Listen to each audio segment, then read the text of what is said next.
Soy Cristian Moreno, estudiante de la Universidad del CINU de Negocios Internacionales, curso sexto semestre. Hoy voy a hablarles sobre un ensayo de Juan Manuel Galeando Roldán, titulado Los tratados y la diplomacia en la antigüedad, el derecho internacional como sujeto de la conquista romana.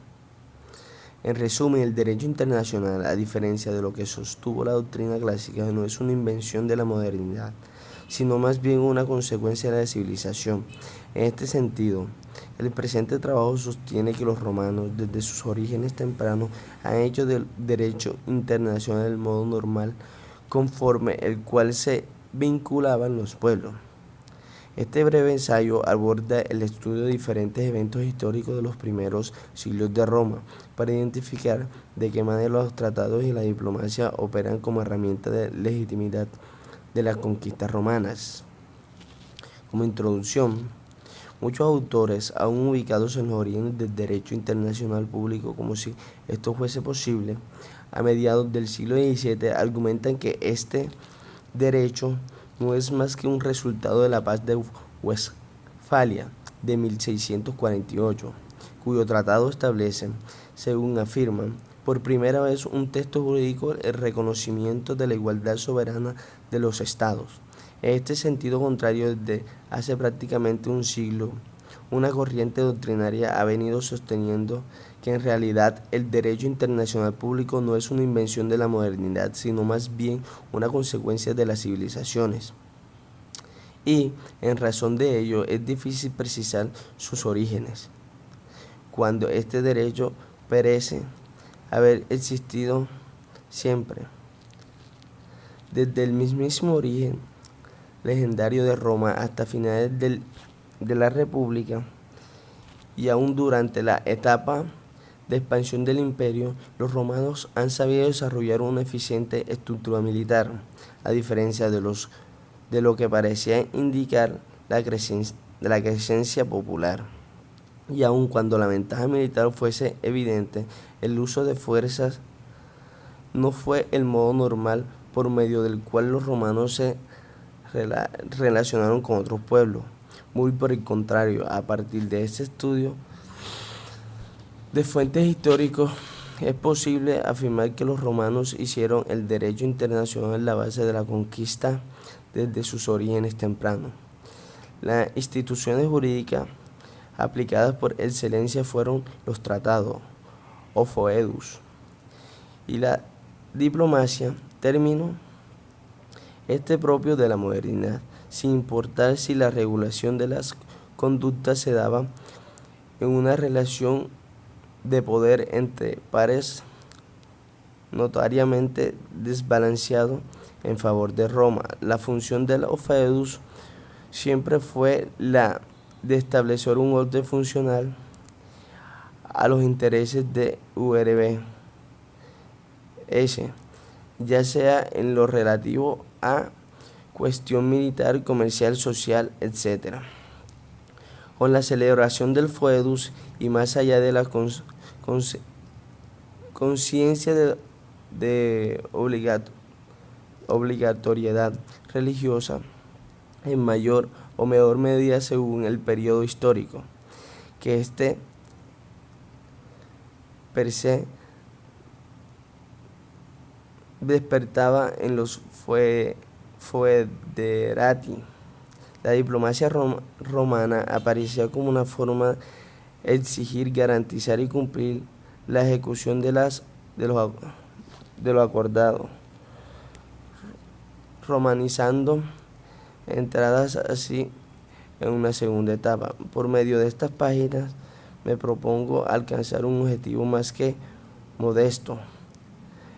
Me ceñiré en un breve análisis de algunos hechos históricos de los primeros siglos de Roma, que ponen de relieve la importancia de los tratados y la diplomacia como miembros y modos normales para la conquista y conciliación. Dicho esto, las conclusiones parciales surgidas del análisis de cada caso en particular conformarán, como veremos, las hipótesis sobre las cuales se circunscribe el presente trabajo. Los romanos han recubierto bajo ciertas instituciones jurídicas sus intereses, y solo cuando por estos medios imposicionaron el orden de Roma, fuerzas jurídicas, no era posible, la fuerza militar aparecían como remedio. De ello se desprende que la retórica del derecho internacional público hace más de 20 siglos, y tal como sucede frecuentemente en nuestros tiempos, operó como una máscara, es decir, un comportamiento relacionado que busca recubrir bajo el relato ficticio de la igualdad jurídica y las relaciones internacionales la primacia de los intereses de la URBS. El uso de los tratados como medio para regular las relaciones internacionales fue harto conocido entre los pueblos de la antigüedad, y son muchas de las fuentes históricas que describen detalladamente acuerdos entre civilizaciones mesopotámicas a las ciudades estados helénicas. Asimismo, en el Lacio, el tratado representó el modo como se entablaron las primeras relaciones entre los pueblos que habitaron la región. En cuanto a los romanos, desde sus orígenes se relacionaron con otros pueblos latinos por medio de estos instrumentos jurídicos. En efecto, en la época fundacional de la URBS, tras el rapto de las Sabinas, Tito Livio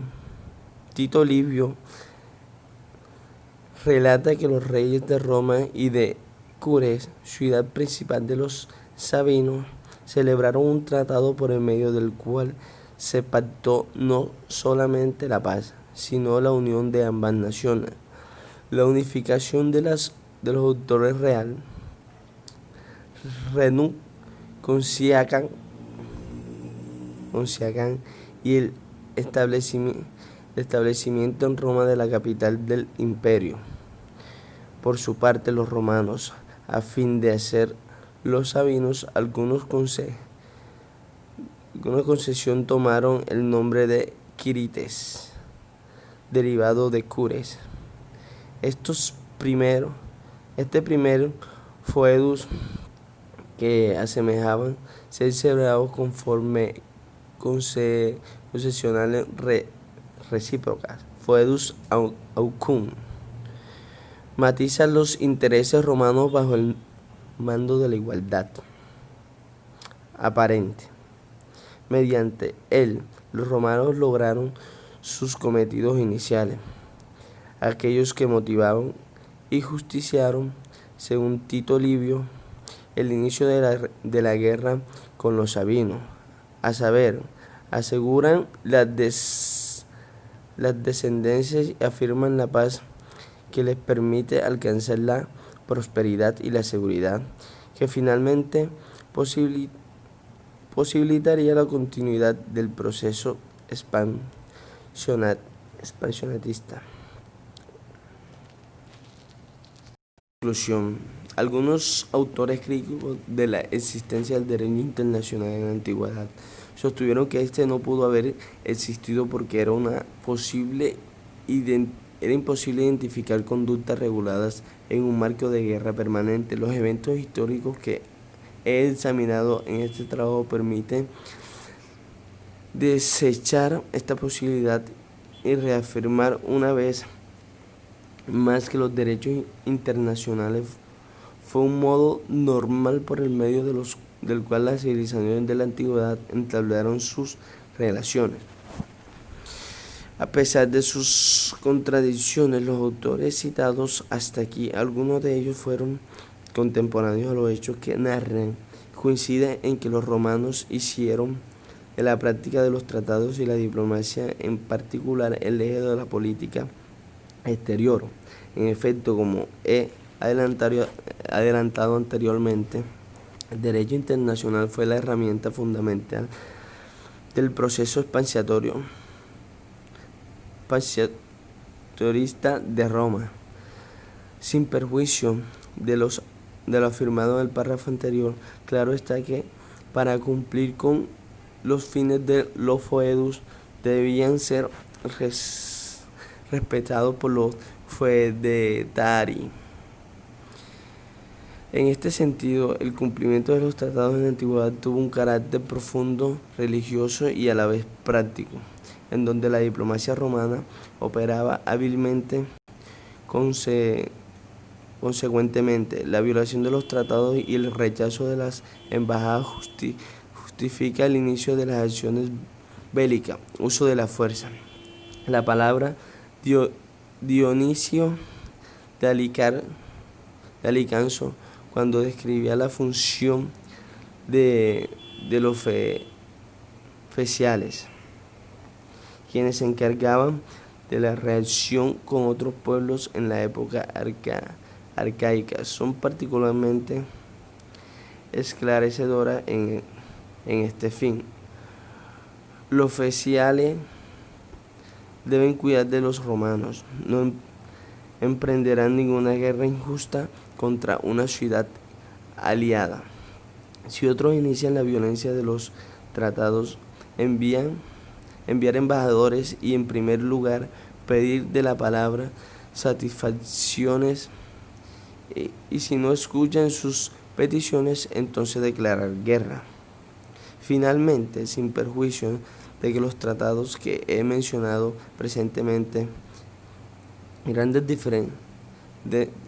diferencias entre ellos, es posible encontrar una similitud importante entre los foedus celebrados. Recubren con un velo de igualdad las diferencias reales del poder existentes entre las partes, dejando en algunos casos una cláusula claramente favorable a partes más fuertes.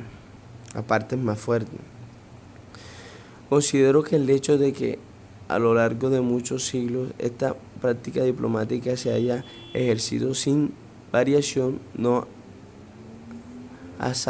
azarosa. La máscara de la reciprocidad relacional, que los foedus responden a los intereses de las partes más fuertes, pues que esta ficción legítima y consecuentemente contribuye al mantenimiento de la conquista, toda vez que no sitúa desde el relato jurídico en una posición conflictivamente desigual en las partes débiles. En la otra palabra, la lógica de esta conducta supone que si el trato es injusto, no se note. Como habrá percibido el lector, muchas de estas prácticas se observan en las relaciones internacionales modernas. De allí que es posible reconocer la existencia histórica de la necesidad de legitimar el orden vigente, supremacía de intereses y la desigualdad de hechos entre estados mediante un relato de igualdad. Aparentemente, derecho internacional, ello, claro, es pretender lograr la perdurabilidad de la primacia de los intereses de las partes más poderosas.